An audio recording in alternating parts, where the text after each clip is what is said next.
आप लोगों का हार्दिक स्वागत करती हूँ। आज हम कक्षा 8 में चैप्टर 8 राशियों की तुलना के बारे में पढ़ेंगे। इससे पहले भी कक्षा 7 में हम पढ़ चुके हैं कि अनुपात क्या होता है। कक्षा 6 में भी हम पढ़ चुके हैं इसके बारे में। अनुपात ज्ञात करने के लिए क्या होता है कि राशियों की जो इकाई होती है वो कैसी होनी चाहिए, समान होनी चाहिए। अगर हम लड़के लड़कियों के बारे में बात करते हैं तो वही होना चाहिए, अगर रुपए पैसे की बात करते हैं तो वो होने चाहिए। लेकिन अगर एक मान लीजिए आपको ऐसा दिया हो कि 1 मीटर और 1 रुपए, तो आप इसका अनुपात ज्ञात नहीं कर सकते क्योंकि इन दोनों की जो राशि है वो कैसी है, अलग अलग है।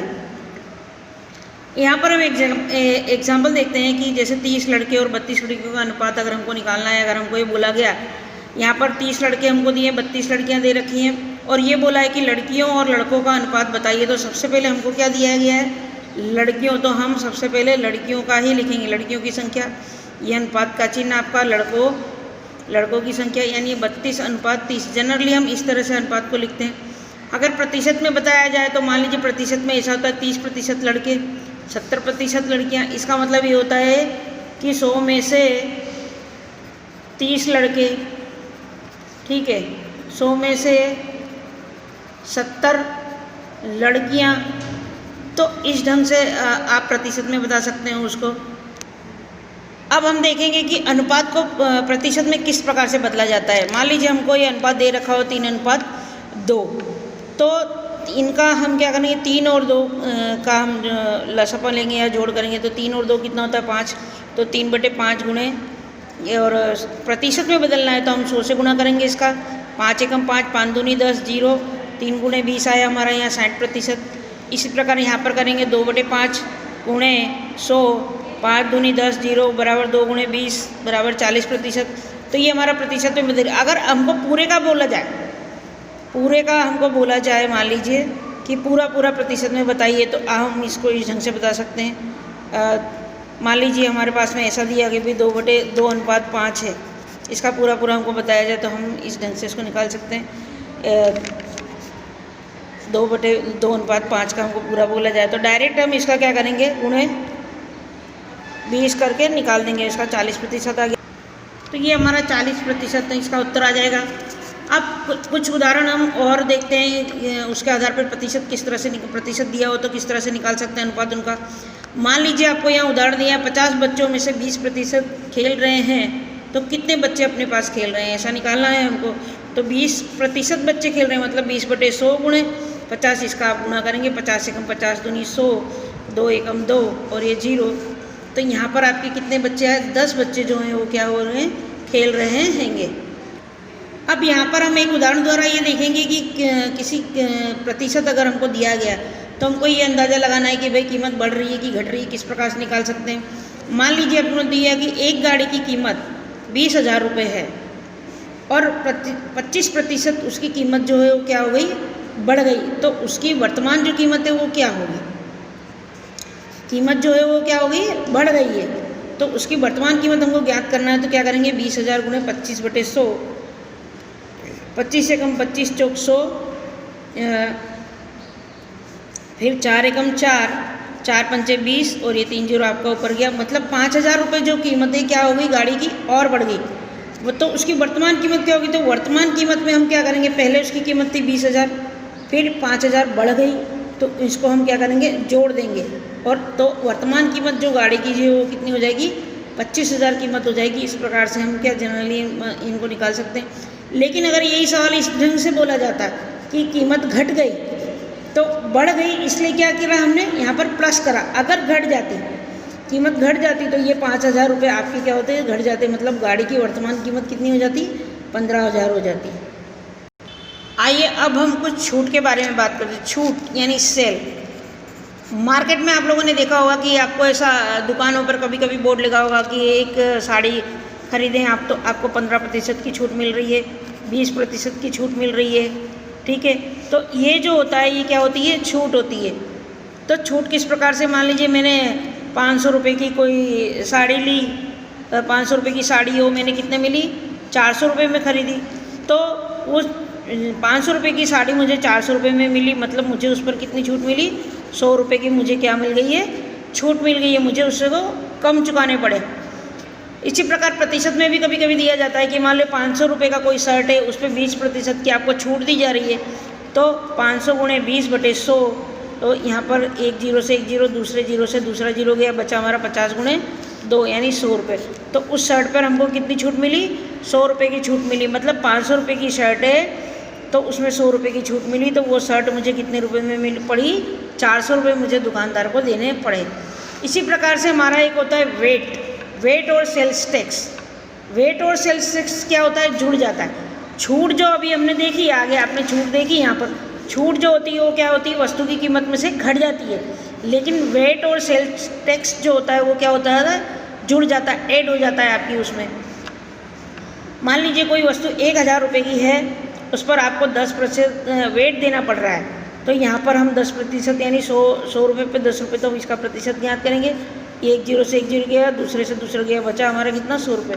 तो 1000 रुपये पर हमको कितना कोई टैक्स या वेट या सेल टैक्स चुकाना पड़ रहा है, तो 1000 ये और ये 100 रुपये, तो वो वस्तु की कीमत हमको कितने में पड़ी? 1100 रुपये में पड़ी। आइए अब हम अगले टॉपिक के बारे में बात करते हैं। अगला टॉपिक हमारा है क्रय मूल्य। क्रय मूल्य मतलब कॉस्ट प्राइस, विक्रय मूल्य मतलब सेलिंग प्राइस। मतलब कि ये आप बचपन से कक्षा लगभग 4 से पढ़ते हुए आ रहे, कक्षा 4, 5, 6, 7, 8, 8वीं में आ गए, आप 4 साल से इसको पढ़ते आ रहे। क्रय मूल्य का मतलब होता है कि जिस कीमत पर हम वस्तु को खरीदते हैं वो हमारा क्या हो जाता है? क्रय मूल्य। और जिस कीमत पर हम वस्तु को बेचते हैं वो हमारी क्या हो जाती है? विक्रय मूल्य हो जाता है। मान लीजिए कि मैंने कोई टेबल खरीदा, कितने? 1000 रुपये का, तो ये मेरा क्या हो गया? क्रय मूल्य हो गया। और मैंने उस टेबल को 1200 रुपये में बेच दिया, तो वो मेरा क्या हो गया? 1200 रुपये जो मेरा विक्रय मूल्य हो गया। 1000 रुपये जो मेरा है वो क्या हो गया? क्रय मूल्य हो गया। एक टेबल जो है मैंने 1000 रुपये में खरीदा, ये मेरा क्रय मूल्य हो गया। अगर मैंने 1200 रुपये में उसको बेच दिया तो मेरा विक्रय मूल्य में हो गया। ठीक है। अब एक शब्द और होता है आपकी लागत कीमत। लागत कीमत मतलब किसी भी प्रकार के अन्य खर्च, आप किसी भी प्रकार का खर्च कराए। मान लीजिए आप टेबल लाए, उसको लाने का किराया आपने दिया, 1000 रुपये का ये मेरा टेबल था, मैंने 100 रुपये उसको घर तक लाने का किराया दिया।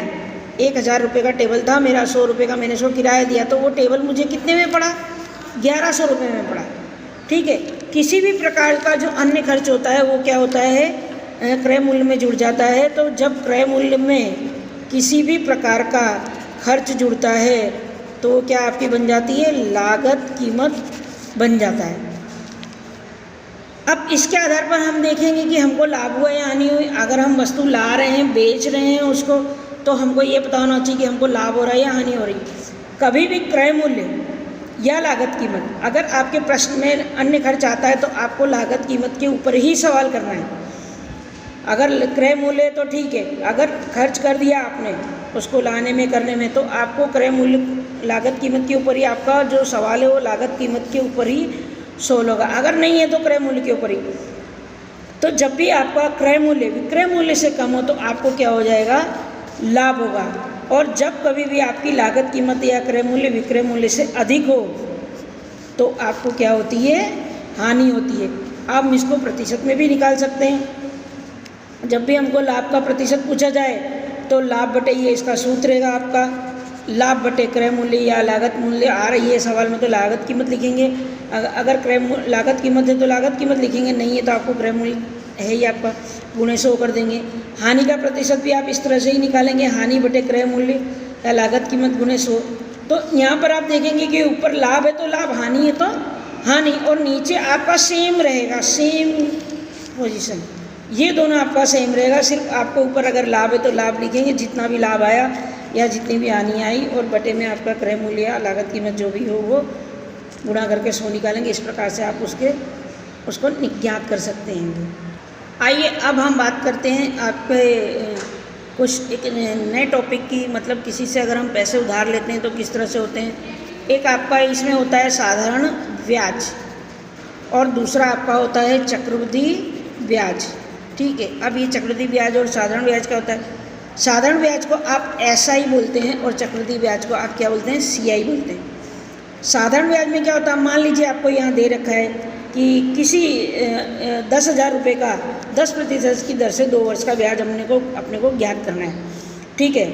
क्या ज्ञात करना है? ब्याज ज्ञात करना है। मान लीजिए हमने किसी से 10,000 रुपये लिए या हमने किसी को 10,000 रुपये दिए, तो ये 10,000 हमारा क्या हो गया, पी बना, मतलब प्रिंसिपल अमाउंट बना। कितने प्रतिशत की दर से हमने दिया उसको, 10% की दर से, तो ये हमारा क्या हो गया, ब्याज की दर हो गई। कितने समय के लिए दिया, 2 वर्ष के लिए दिया, तो ये हमारा क्या हो गया, समय हो गया।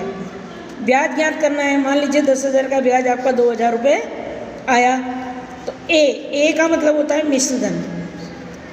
तो 10,000 हमारी मूल थी और इसके अंदर ये 2,000 आपका ब्याज जोड़ा, तो ये आपका क्या बन गया, मिश्र धन बन गया, मतलब 12,000 रुपये आपको प्राप्त हुए। इसको ज्ञात करने का सूत्र आपका क्या है, आई बराबर PRN बटे में 100। ऐसे ही आपका चक्रवृद्धि ब्याज है। चक्रवृद्धि ब्याज ज्ञात करने के लिए आपको, चक्रवृद्धि ब्याज में कैसा होता है कि आपको ब्याज का ब्याज मिलता है। मतलब साधारण ब्याज में मान लीजिए कोई रकम है, मान लीजिए हमारे पास में 100 रुपये हैं, इस 100 रुपये को हमने ब्याज पे दिया, तो साधारण ब्याज और चक्रवृद्धि ब्याज में क्या अंतर होगा, हम यहाँ सिर्फ 100 रुपये की बात कर रहे हैं।